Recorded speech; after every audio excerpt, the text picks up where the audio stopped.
Good morning, everyone. Myself Murali Reddy. In this video, we are going to discussing about what is Jfrog Artifactory, types of Artifactory tools. Okay, let's see step by step. First one, what is Jfrog Artifactory? Jfrog Artifactory. It is an Artifactory tool. It is used to store the artifact. Jfrog is both open source and also we have a paid version. And we must require at least 4 CPU and 8 GB memory to run that particular install that particular Jfrog. Okay, and the default port numbers is internal port number. It will take 8081. If you want to access external, we should be enable the 8082 also. So we should be required to enable both 8081 when we installing Jfrog. Okay, and inside the Jfrog we can store jar, var, year, and also we can store the Docker images as well. Okay, there are multiple Artifactory tools is available in industry, majorly Nexus and Jfrog.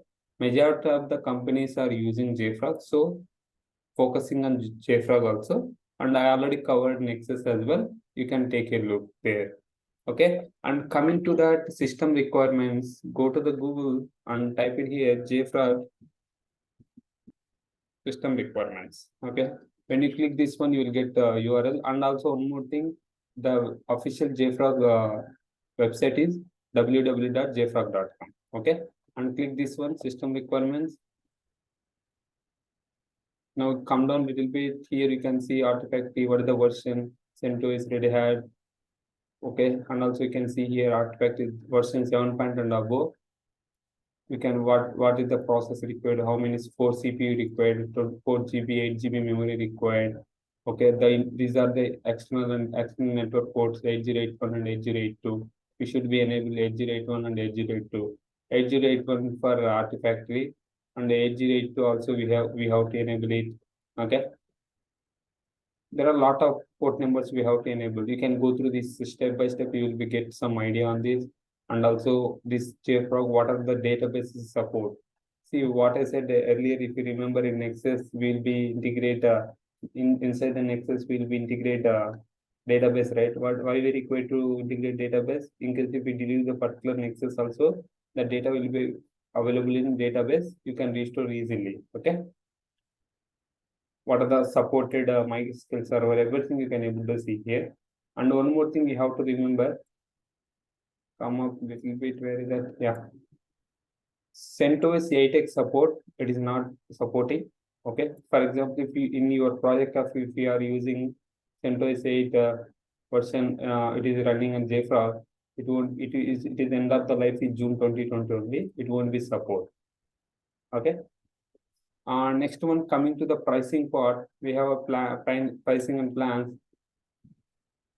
Jfrog pricing, just enter. Now we can see pricing. See, as I said, like we have open source also. We can this one we are using free one, and we have a pro and enterprise edge and enterprise plus as well. Based on project to project, they will be used. Okay, if it is a small project, they may use pro.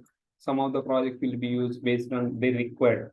Based on you selected the pricing plan, you will get more options. Okay, more features. Okay, got it right? Any questions? Currently, we are using free. In real time, based on project to project, they will be use particular pricing plan. Okay, fine. These are the options. I mean, pricing plans, and also we saw that there are multiple. I mean, Jfrog overview. Okay, I hope understand that.